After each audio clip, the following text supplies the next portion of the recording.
to the 478 pod. I'm Gringo Marks. Know what I'm saying? This is my esteemed co-host. Mojo Goody, man.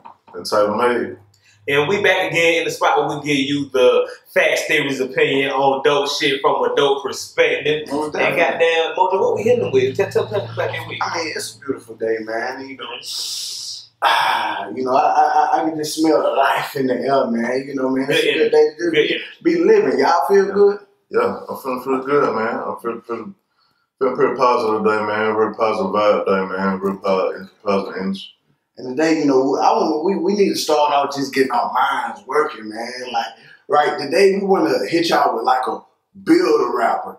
Like, if we could choose like the best flow, voice, beat selection, charisma, and just ball it up together, who would we pick to make our perfect rapper, just something we can fuck with, So we're going to do it like that. Gringo, talk to me, man. Like, flow, voice, I mean, wherever you want to start, man. What would you do to build a fire rapper? Okay, I'm going to start, like most things, I'm going to build it from the ground up, you know what I'm saying? For baseline, I like a certain element of charisma. Je ne sais quoi to my rapper. Some appealing, something like look at me. You know what I'm saying? Let me talk to you. I got something to say in the essence of a Cameron, a T.I. So I would say like the charisma of Cameron. Yeah.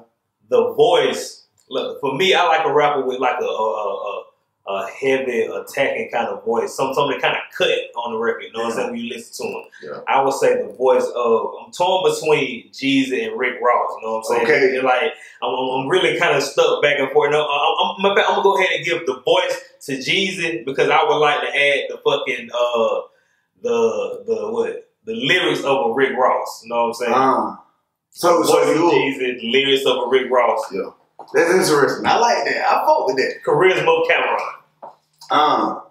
Okay. I can feel that, man. And I thought you were really gonna choose Rick Ross for voice, because to me, like, Rick Ross' voice can fill a track, like fill a room, like the bangers he made. So like when it comes to voice, I thought you was gonna lean that way. Actually, I was gonna try kind of. See, I had to lean toward Jeezy because when Can't Tell Me Nothing came out, and they had the that's right. Like Jeezy was saying that Kanye had did something and used his voice as an instrument. And when I listened to Jeezy's voice used in that fashion, I like if Jeezy was more of an artistic kind of artist, he would be using his voice in a much more spectacular way. His voice could do a lot for me personally. But Rick Ross, I was torn between them though. It's a toss up for me. You know what I'm saying?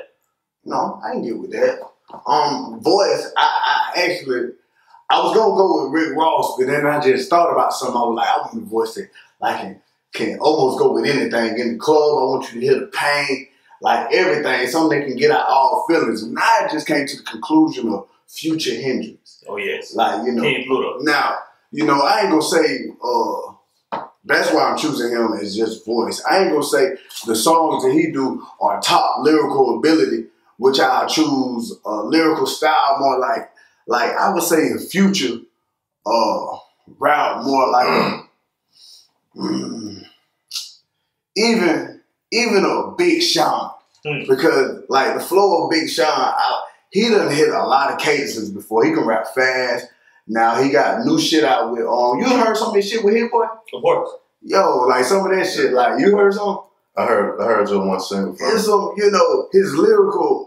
Like his content, he talking about some real shit, and he still got that bounce. That's one thing I can appreciate about Big Sean now in his career. Like, he always got a cadence that like gonna keep you with a bounce, but his lyrical content, make it listen a little bit, listen a little hard. Yeah. So I'm gonna go with. Matter of fact, I'll go with the flow of Big Sean, the voice of Future, and hey, listen. Taylor Made, you talk to me for a minute. How would you start building your perfect rap? I'm most definitely got to go with the flow of Wayne, man. Most definitely with the flow of Wayne. The voice, it most definitely got to have a southern voice. Being that we from the South ourselves, and having like a southern voice on the record anyway would be impactful. I can't really. Southern voice. I thought you about to say Big Crit. Okay. You know, something Southern like fried catfish ass country shit. Mississippi ass voice. Yeah, with a switch ass voice. Yeah, Big Crit be good. Something like Big Crit, maybe Slim Thug, something like that. Slim Thug, that'd be a great fucking choice. Slim Thug got a hell of a voice. Yeah, I can get with that. But I would like a rapper that could also, you know, like y'all was saying, like use his voice as an instrument, like one that could also sing too, because singing can also bring you onto the billboard yourself. And so, like, I don't know. Y'all know any Southern rappers that got like a good singing voice too? Like Kevin Gates. Yeah. True. Kevin Gates has very. I think Kevin Gates is the gangster Drake.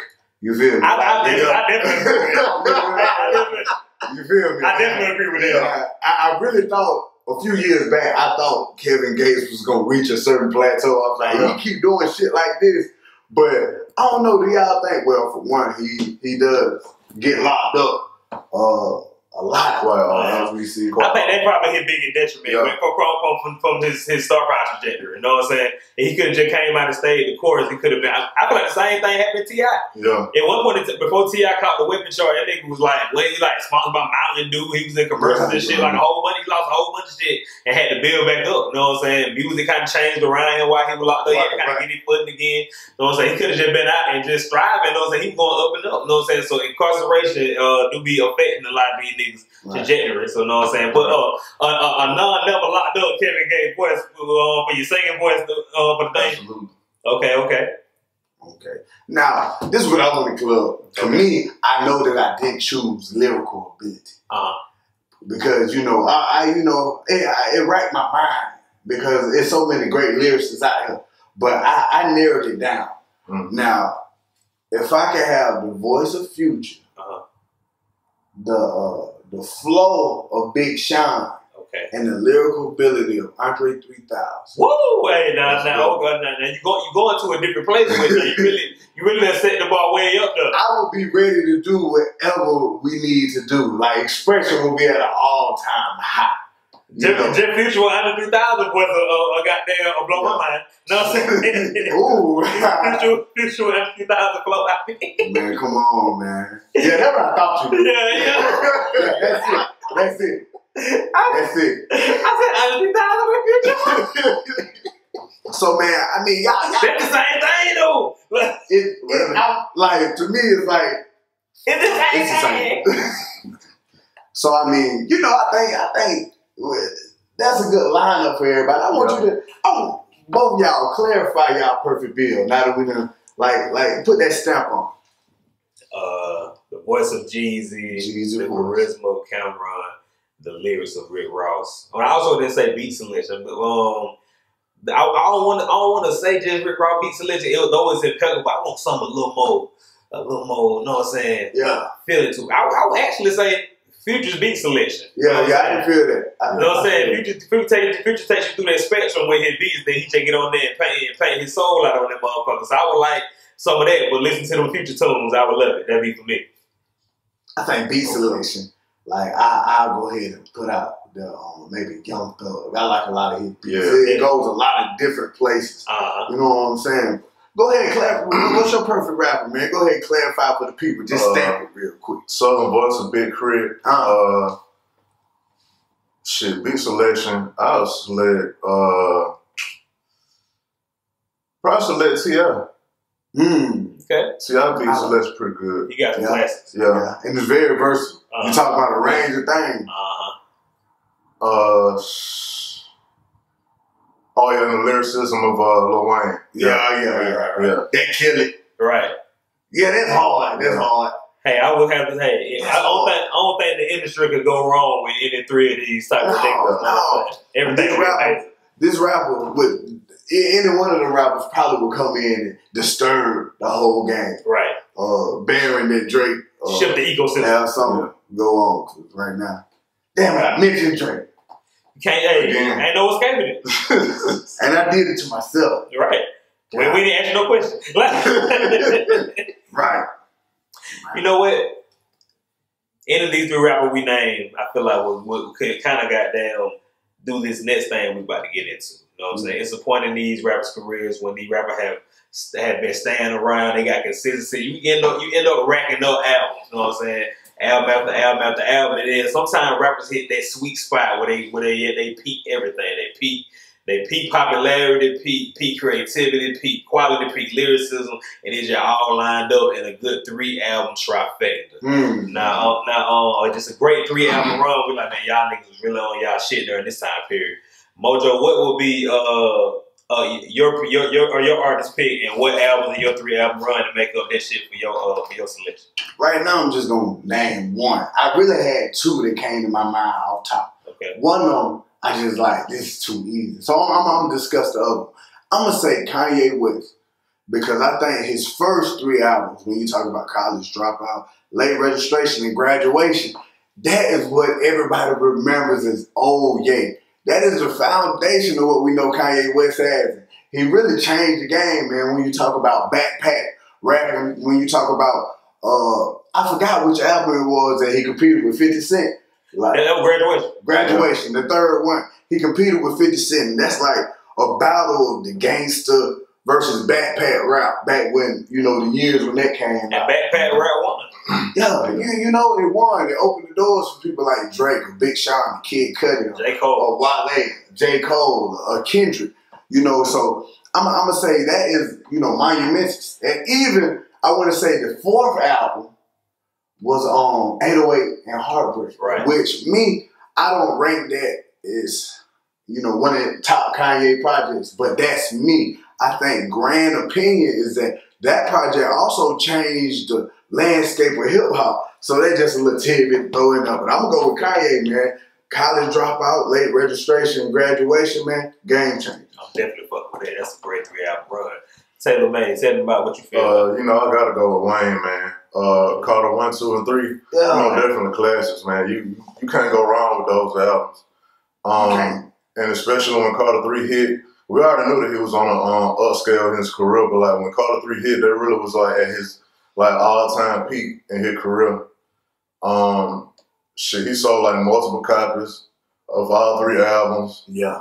Millions. I think Carter 3 sold 1 million in a day, didn't it? Some shit like that. Yeah, man, he made history. It was like all the shit. I don't know he had been building by being on everybody's shit throughout the past couple years. Just going over, and they just went crazy for him. Right. Perfect storm for the nigga. Right. That was actually like the pick I said that was easy. That's it. Like that. It is really pick. Like, when you talk about runs, and when you just name any kind of run, who had the best feature run? Who had the best? Like Lil Wayne, come to the top. Like, you talk about runs? Yeah, that's the one. That's the one you should start with. You know what I'm saying?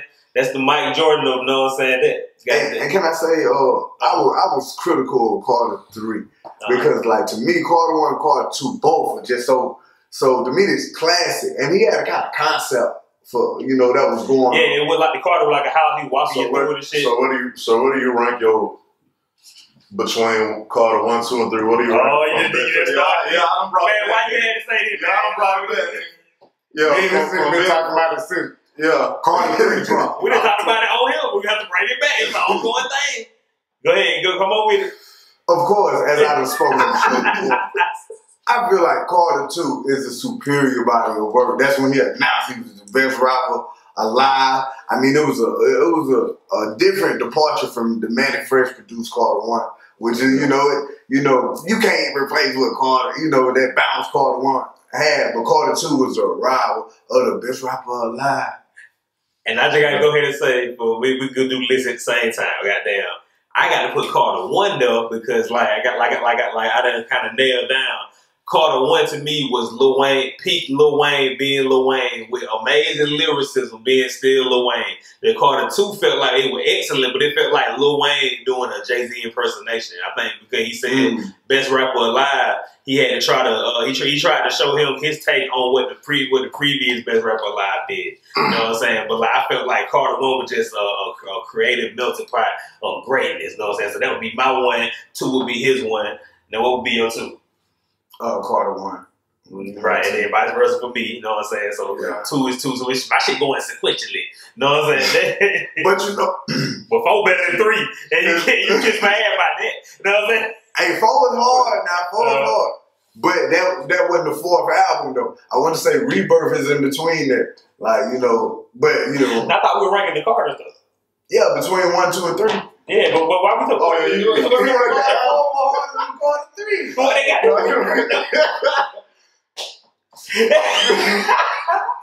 Man, but really, like Carter 3, this is why I kind of say that I sleep on Carter 3. When it came out, you know, it was, you know, I fuck with it because Lil Wayne's still Lil Wayne. I met with it, but I didn't appreciate it for Carter, you know. But then years later, I really think about the songs that was on there. And it's like, I almost can't name a song that one to hit.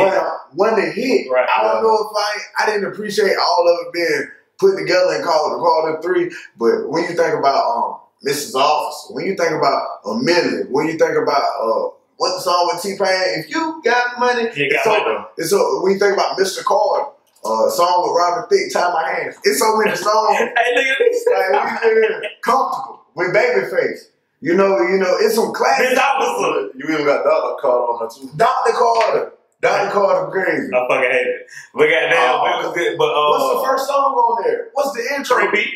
3-beat hard. So, you know, I have to kind of appreciate Carter 3 a little more. So, I mean, the whole run is epic. Like you say, he topped it off for Carter 3. Right. Oh, I forgot, but you ain't got yours. my 3 album run would have to be somebody I feel like underrated in this category would be Jeezy. And his album run happens to be his first 3 albums. You know what I'm saying? Like when Trapper Die hit, you know what I'm saying? It changed the mixtape scene. It really kind of made trap rap be more from like just a kind of Atlanta, Alabama, South type of thing to get some nationwide kind of buzz on the grind. And then when Thug Motivation dropped, the lid just went off. You know what I'm saying? Snowman t-shirts, the whole nigga. When I was in school, you came to school, you had to turn your shit inside out. But you can't You can't though. It made the shit dangerous, made it intriguing. It was a whole wave. He kicked the dough in. You know what I'm saying? For real. He kicked the fucking dough in. Then when it comes to the inspiration, you know what I'm saying? The 102, his second album, the inspiration wasn't as good as Thug Motivation, but how could it have been? It was still quality. Yeah. He elevated his everything about his musical approach, you know what I'm saying? From lyrics to flow, everything. He upped the ante. It just wasn't as good as the first one, but it couldn't have been. The first one was a classic. It couldn't. Ain't like the way Jay-Z said, like everybody want his other albums be reasonable doubt. He's like, it can't be because it took me my whole life. It took me my whole life. So that first album, it took him his whole life to make that. Right. You know? His second album is really him reflecting what his life is right now after he done told you how his life had been up to then. I'm telling you about my transition right now. I'm polishing it up. I'm giving it to you a better kind of way. This one, I'm leveling up. And he did that well. And the thing that culminated the whole shit and really cap it off and give it that final month is the recession. The recession, to me, I argued back and forth with myself over his first one and the recession. And I feel like the recession actually gets more burn for me as a playback. Even though his first one is more of a classic, the recession get more playback for me because it was like, it was a what they call it, a fucking it was a theme album from Jeezy. You know what I'm saying? It was the recession. It was an actual fucking recession going on. True. Jeezy, and Jeezy spoke about the issues going on on the political landscape from the perspective of a trapping ass nigga. He still was giving you that good cold Jeezy raps and trap bars, but he was giving it to you in a sense that reflected the time. They were talking about how the gas was, the bills. He was talking about Section 8, droughts, work, you know what I'm saying? He made it all come around and did him. And I think the lane he carved out with all the political talk kind of opened the door for the shit he do now. Kicking it with Stacey Abrams and the mayors and shit, you know what I'm saying? He used that to get in the door. And plus he had my president is black, my Lambo. And I mean, goddamn with my motherfucker. Man, that's it, bro. And that was actually like the campaign song. Right, you know what I'm saying? That's when you reach a certain level. This is out the hood. This is nationwide. We run the country. Obama out here on mouth said, my first term, we played Marvin Gaye. My second term, we gonna play Young Jeezy. Yeah. Come on, man, that's big. First 3 albums out the gate, he set the whole foundation for what Jeezy had stuck to for the rest of his career with just his first 3 albums. So I feel like that's my 3 album run. Those are underrated one. And can I also say, like, I believe when Obama ran, like, that was the biggest black turnout they had for voting in years, like maybe in history. The most black people came out. I know I voted. And, you know, you got to put that on. Of course, you know, our president is black, so we going to but at the same time, Jeezy, you put it in their face, the president is black. We going to the polls, man. We did it, man. Yeah. What come out?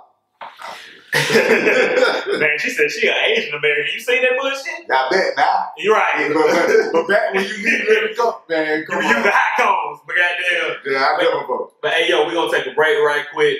Get right back on it. You know what I'm saying? Right back at you. Post up, make pod. Gringo Marks. All right, go vote. I've been feeling like the motherfucking one. Big homie.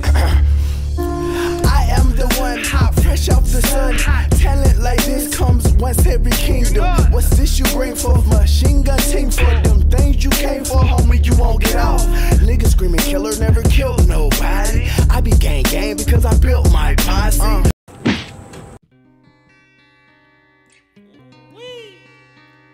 Yeah.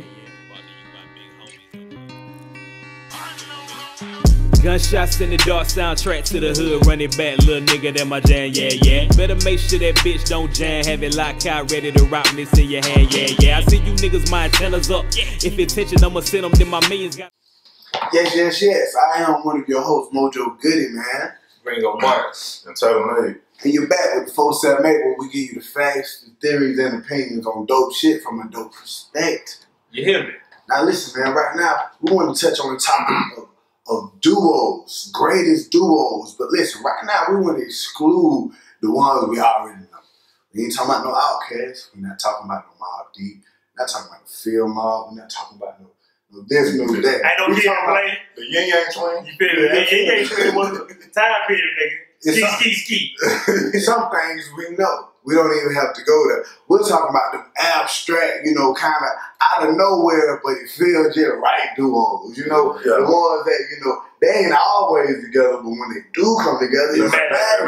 Peanut butter jelly. You feel me? Reese and Cook. Come on, man. Now, how do you feel about it, man? Who you think one of the great duos that's not official, but they do it officially? Jay-Z and Kanye, you know what I'm saying? Street name, The Throne, you know what I'm saying? Yeah. I feel like when collaboration that magnitude, it couldn't have went wrong, you know what I'm saying? You got the supreme rapper and the supreme creative, you know what I'm saying? Right. Kanye is a master director, curator, musical talent, you know what I'm saying? Just creative. Jay-Z gonna rise to any occasion, rapping wise, lyrically, charisma, flow, whatever he got to give you, he gonna make it mad. He's the premier guy for that. You know what I'm saying? So we got two people coming together. It couldn't have been no right. Right. And then Kanye is like Jay-Z protege. Right. So it's like a beautiful thing to see that. Like, you know, at a certain level of Kanye career, it's like, boom, all right, let's do this together. And then it's like, okay, we on this level. Like he brought him up the ranks, and now, like, look at this. That is crazy, man. What's the album? What's the album called? Watch the Throne. But it's a great hip hop album. Right. Period. Maybe top 10, probably. Niggas in Paris. Huh? Niggas in Paris. Man, niggas in Paris. Just the title so goddamn deep. Niggas in Paris. You know what I'm saying? It said everything. It deep, flashy, so it's shallow, it's everything. It's art culture, I would say. One track, I want to say Black Excellence, Black Murder. You remember that song? It had a flash through it. Like, well, the first of it, it was a little bit more classy. Then it get grimy. It was like a 2-part song. That shit was crazy. I mean, How'd you get Otis? Otis. Nah. That's the first time I seen that slow motion rap. I love it. I still don't understand it. He even tried to explain it to me. I forgot again, and now I'm back not understanding. Man, you probably got to record in double time. And I don't know. It's crazy. No, nah. And you know, that's another song where it's like, it's songs that be on the radio that have no hook. Now, I want to say that Otis, for me, was the first one that I heard, like, yo, this ain't even got no hook. These boys just spit. Yeah. And after that, I have heard a few more songs, like, what's a brother from Memphis? T Grizzly. His song, his first hit. He in Detroit. Detroit. He had no hook on it. He was just going straight in. Yeah. Like, never popped him out. You know, and like Kanye, Jay-Z, trendsetters. That's what they do. Culture. That's a great pick for a duo, man. Definitely is. Taylor May, talk to me, man. What you think about it? You know, I got Wayne and Drake. Can't go wrong. Man, you got the master and the protege coming together as one in one song. You can't beat it. Right. You got two good lyrics on one song, and you got a good hook, man. Right, and we gonna be okay if we put Drake on. Both of us are feature kings. You know what I'm saying? Yeah. That's another one. Protege and goddamn, and then you get to a certain level, but I don't know. Drake got to that level a little faster, man. I don't know. To be an But that's because of the work that the master had did. Because I'm who I am, I'm telling you this the next nigga, you gonna listen to me because I'm me. Right. I didn't have nobody like that for me. I had to do it. And everybody can't carry that torch. Like, right. Like when Jay-Z was Jay-Z, as far as like hip on top of the hip hop spitter list, right then he tried to pass that to Memphis, what's his name? Memphis Bleak? I don't even want to say he was doing that. I think he was trying to help a brother out. Everybody, he knew Memphis can't carry that. Yeah, everybody can't carry that torch, man. Everybody can't carry it. And, Drake has done a better job than anybody in taking the torch and running with that motherfucker, man. So when you talk about duos, anytime it's Wayne and Drake, man, I don't think I remember them missing. Right. For real. Drake and Ross are underrated, too. Most definitely. Drake and Ross is like big time. They undefeated. Yeah, I ain't never heard of it. Yeah, but they still ain't missing. It's like just a good mix of elements. And man, my pick, it also involves Drake. But I want to say Drake and Future. Woo! Which I really... The time! Come on, man. What a time. I ain't talking about more than day, nigga. I'm talking about the time. What a time. And it's like, I was going to give Ross and Drake an honorable mention. Okay. But it's like... Consolidation. I was waiting on that project. That project was being in talks for a while, the Ross and Drake project, but it never came to fruition. I think the meat beef might have derailed that and got to some time to patch up the leaks with it. It would have been great, man, because like when you think about Rick Ross' beat selection and just, how his voice fills a room, and then think about Drake being like the golden voice of hip hop. I think that shit would have been great for, I know, Rick Ross' career as far as putting him on that plateau with Drake for even longer. That shit would have worked out really good because Ross would have essentially did what Future did for Drake on What a Time to Be Alive. Like Ross kind of lay the palette and give Drake a corrective direction to go to. Drake will have a lane and just stick in it. It's the same thing Future did. Like the way the sonically the tape was some Future shit and Drake kind of had no Future vibe. You know what I'm saying? With Drake personal shit, he's a versatile artist, and he gonna have a whole bunch of different type of shit on his shit. Right. He link up with some niggas that do some shit, he gonna do what they do. You know what I'm saying? Right. A chameleon of sorts. Yeah, man. But my pick, actually, when I say Drake and Future, it's because of project like What a Time to Be Alive. But that's like a culmination of it. When we knew that was coming, we knew it was a beautiful fit already, because I go back to the very first time I think I heard them together is I'm on that good cushion alcohol. Yeah. Come back, long hair, my bitch, you love me. And it's like the first time hearing that, and that's a Lil Wayne song, which shows, the power of Lil Wayne in that time. Lil Wayne featuring the time. You feel me? That's the first time you will find the times. You feel like on a Lil Wayne track, So with songs like that, and they got plenty more that right now they have Sexy out, So it's like it still continues past What a Time to Be Alive. Shit, way back, Tony Montana, nigga. Tony Montana remix. Come on, man. And that's Future introduction to the game. That's Drake's first care package. It's correct. You feel me? Throughout the time that Drake been around, he done gave out a lot of care packages to boost your career just a little bit. And Future was definitely one of those people to get one of those. Right.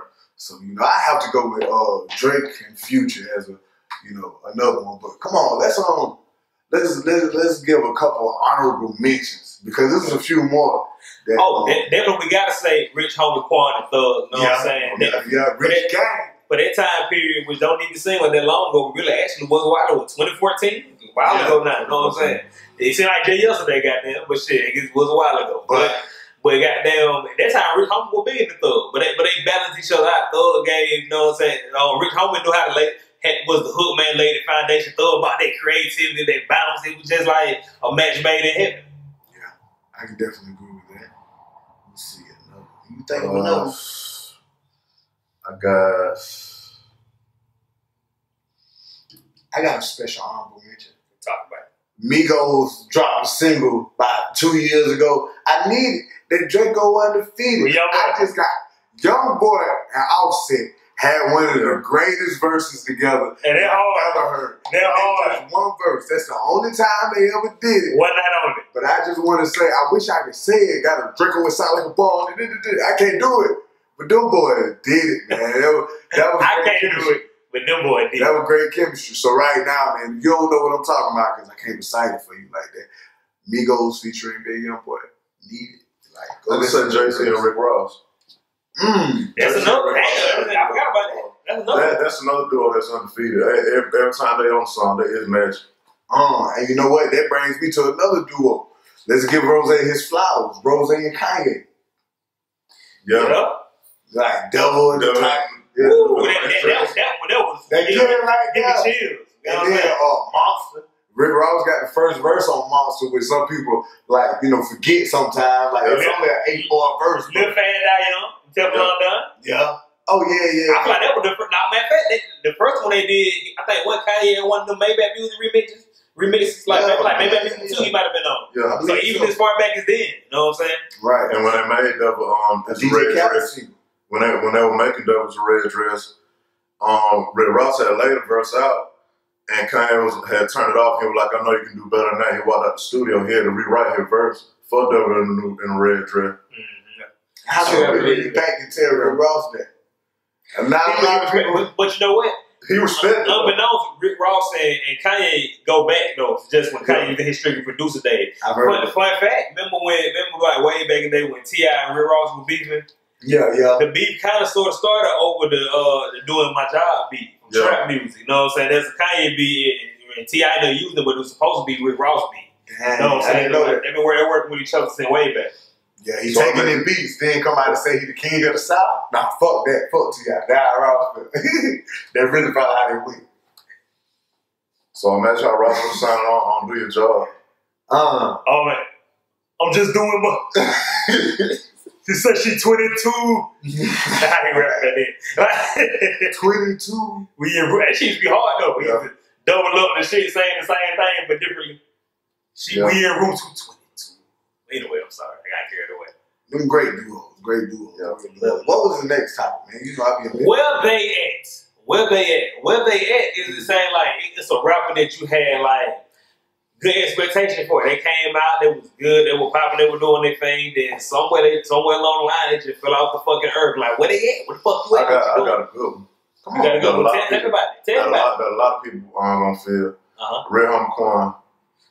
That is true. It's hurtful. Back in, just talking about it. It's true. Back in 2014, he was on the XXL freshman list. And, you know, he was on the list with, like, Kevin Gates, Ty Dolla $ign, August Alsina, people like that. That's the only reason we know what August Alsina is. We got that. Right. It's exactly. But, man, after that, man, like, 2014 and 15, he was on, like, a steady path to, like, greatness. And, like, you know, one thing led to another, you know, getting caught up in charges, you know, getting fucked up with the label, you know, shit Falling like out with Thug. Falling out with Thug. Yeah, Thug actually called Bitch Homie Quan. Yeah. One of the best diss nicknames I That really was the nail in the coffin, really, for him. With right along that really with fucked him up. Yeah. Right on with it. Hey, look at you, man. Somebody dissed me and switched my name up one time. This shit was hard. When they called nigga Young Tony Moho, oh, man. Young Tony Hojo. It wasn't clever as that. Actually, Grigo more clever than that nigga. So goddamn it, nigga, catch up, nigga. Goddamn it. But hey, anyway. We good with it now. Let me tell you this. Oh, yeah. Shout out, man. I don't want to even say his name now. I'm going to shout you out a later episode so you know who called me that. You feel me? But, Rich Homie Quan, man, like, yeah, that's a real good one. That's a real good one. Like, Gringo, you keep going. I got shit, man. Okay, I think I got a good one, but go ahead. My nigga, my nigga who I picked, he not as prominent as Real Homie Quan, or Real Homie Quan is a certain plateau, but he just, I don't know, that's unfortunate. But this nigga here, he never was on that level, but he was consistent, he was cool, he was a breath of fresh air, and I feel like he had good potential. Y'all, a lot of people not even gonna know who the fuck I'm talking about. Q-U-E, not to be confused with Barbie. You know what I'm saying? That Q-U-E. And who, man? Remind see, a lot of niggas ain't gonna know. I just say Q. I'm gonna say, but OG Bobby Johnson. Remember the nigga, that OG nigga who made OG Bobby Johnson? He had other song, I'm a dog, just like Gucci said. I remember. He had like other, like a few little other bops. Like everything was consistent. His hoops were creative. He had that balance. He was a good overall player. You know what I'm saying? With basketball, he got all around game. You know what I'm saying? He just like, I don't know what happened to the nigga. His mixtape sounded. I think his mixtape. Well, who is Q? He was Q. Right. Q. He had the same problem back then. He knew he was falling out. Like, and that shit was hard too. I remember he had rich nigga problems. Right. He had hard shit, bro. I had a lot of hope, and I was invested in what he was gonna do in the future, but the future never came. You know what I'm saying? Okay. So I don't know what happened with him. So Q was my way there. Where you at, Q? Let us know you're okay or something. Tweet something. He got Twitter. Tweet! You got your nigga yet? Yeah, man, I just thought of somebody, man. Like, we were having a conversation earlier, and that made me flash back. Like, yeah, I think I can say, where are you when they talk about relevance? Where's Khalifa? Now, for me, like, going through my college years, where sometimes I love to reminisce, man, when I think about music back then, because I was real deep. Like, look, it was soundtrack to a lot of good times, man. Wiz really came in the game, and I ain't gonna say he ever been a lyrical assassin, but his vibe and his whole brand, like, you know, that's a person who come in and you almost feel like you know that man. Like, he show you who he is, like how he feel like a young version of the parties your auntie used to have. Just a human version of an auntie party. Good time. You feel me? And even that movie, I love the movie myself. I don't know how. Mac and Devin. Yeah, Mac and Devin. I forgot about Mac and Devin. Man, come on, that's a stoner movie. Like, you know, and like to me, I thought that was really like culture of stoners now, just like, you know, maybe a Cheech and Chong. Yeah, I was say like a new Cheech and Chong. Yeah, what's that Dave Chappelle? Ham Baby. Something like that. I looked at it like, how high? How high? You feel me? Maybe because I was so baked, and I don't think I had any cable when I had Mac and Devin. I think it was in my DVD player for 2 weeks, and I was getting blown. That shit was on Netflix or something. I loved it. Yeah, it probably was. I'm talking about back when I was broad. I had a DVD though. You know, that's influence, man. You feel what I'm saying? So, like, and I would think that I thought he's like buddy with Snoop Dogg, icon, somebody who really, you know, co-sign you like he's the one. And I don't know. I just thought Wiz Khalifa would still be more relevant. I don't know, like what threw him off that track. And I know he got money. Like, he got strands of weed. Strand of his own. And then Juicy J still signed to Taylor Gang, right? Still signed. $5 sign Taylor Gang. So he got money. CEO. And plus, I feel like it kind of gets to that part that kind of fucked up that we kind of had spoke on off camera about like how rappers, even though like quality wise they might have been better before, but like they star power when they celebrity, they got so big, they doing bigger numbers than ever. Like, I think Wiz had like the minute to See You Again shit from Fast and Furious. This shit was like a huge hit. Okay, what you know, it's like a mega hit. You know what I'm saying? But it don't carry on. It just don't shift the new little culture. The culture don't feel it. But like, as far as numbers on the board, I feel like it'd be hard for anybody to convince Wiz Khalifa, like, nigga, how I'm not prominent in the culture. Right. I almost want to say this is a classic. That song, come on, everybody. Yeah, See You, like, it's the iconic song down there. You know what I'm saying? I'm gonna drop the tiller. You feel me? Something like that. And he put that out in his so-called like downtrodden, you know what I'm saying, area of his career before it falling out. So we can't say we can say it because it's how we feel about the music, but you know what I'm saying? Yeah. But for him, it's probably hard to convince him of that. Right. And then, you know, it's different levels. So when I say, you know, where are you now about, you know, falling off, it's just when I think of what, you know, Wiz Khalifa was musically and even like influence for the culture, just us on this Chiba, on this good Gretchen. And then Gab, before we were talking about Zaza, before the trap rappers really took over our brain, we had some kind of, you know, a little smoother, laid back time. Yeah, you know, man, we gonna smoke.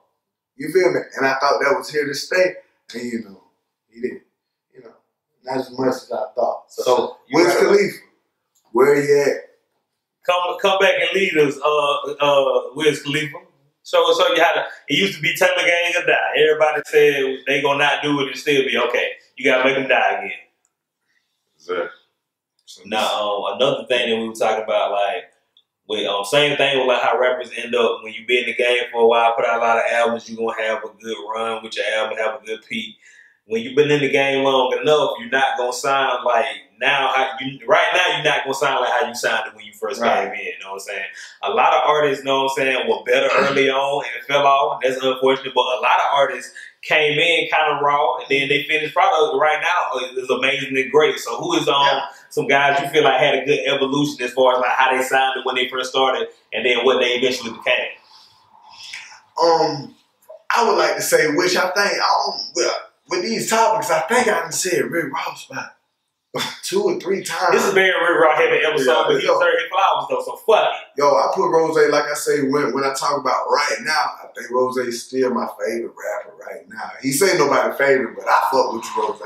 So I'm gonna say his evolution was great because I already, when you think about Port of Miami and you think about what's that next album? After Triller. Like even with those, like I heard those. I heard those at a point and I was like, yo, this guy got it.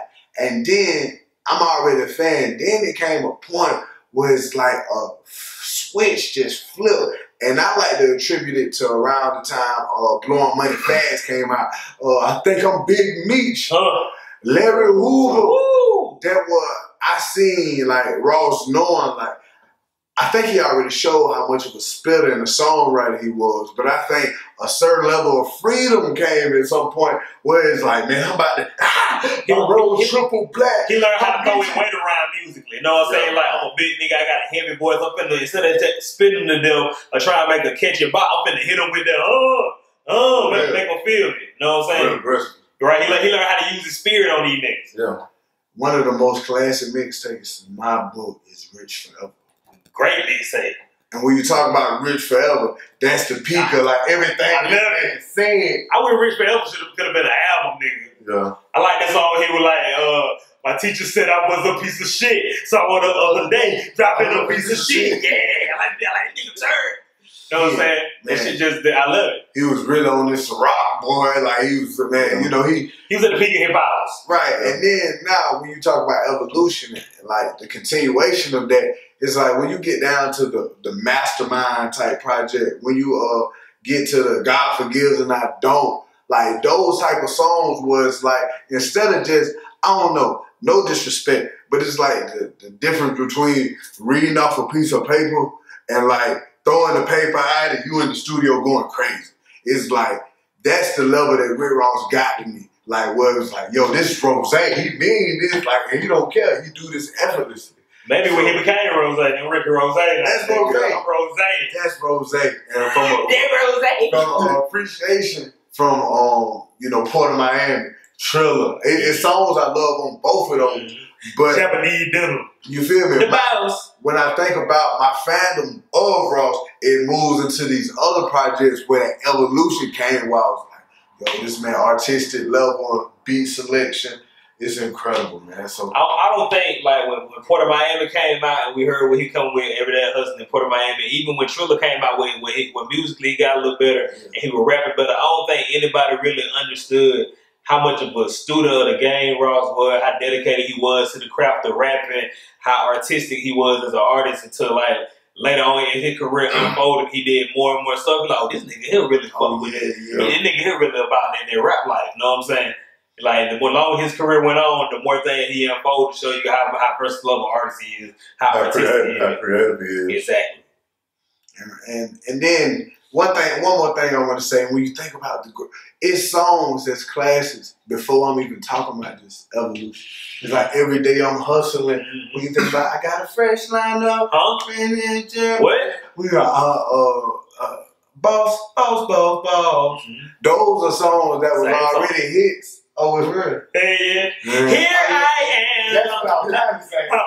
That's so like a man off your polo sweater, huh?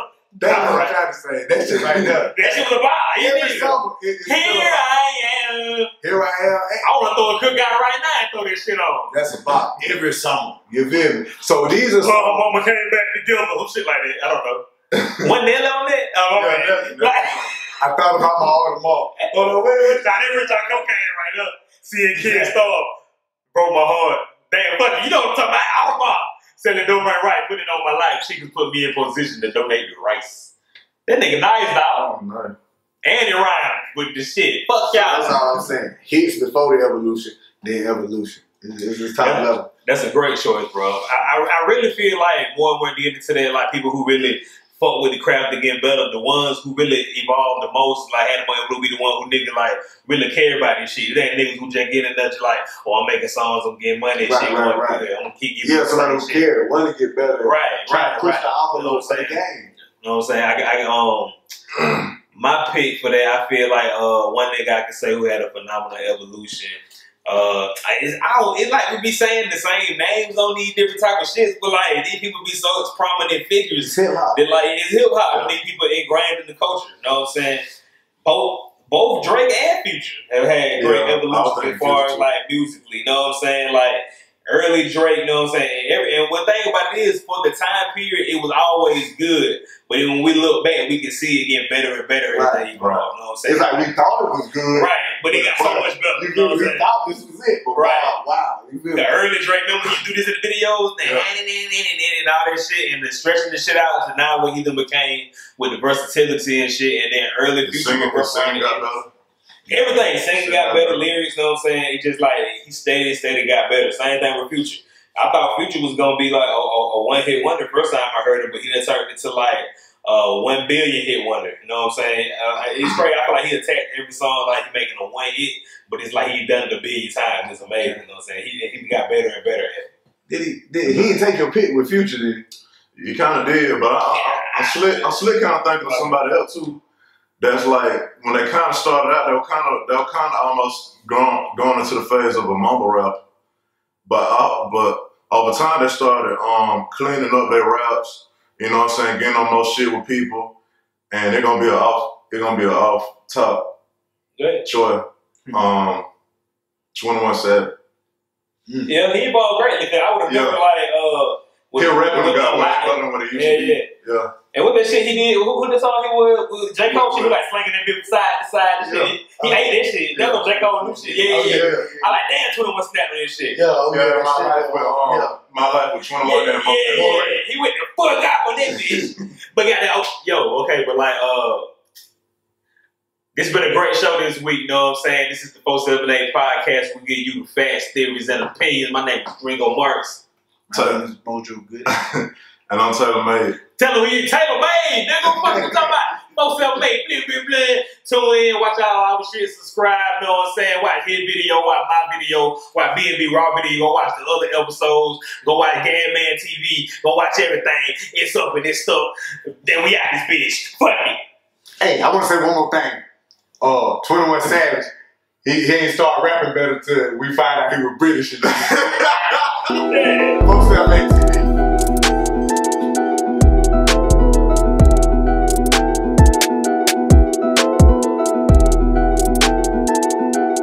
It's a gas chamber.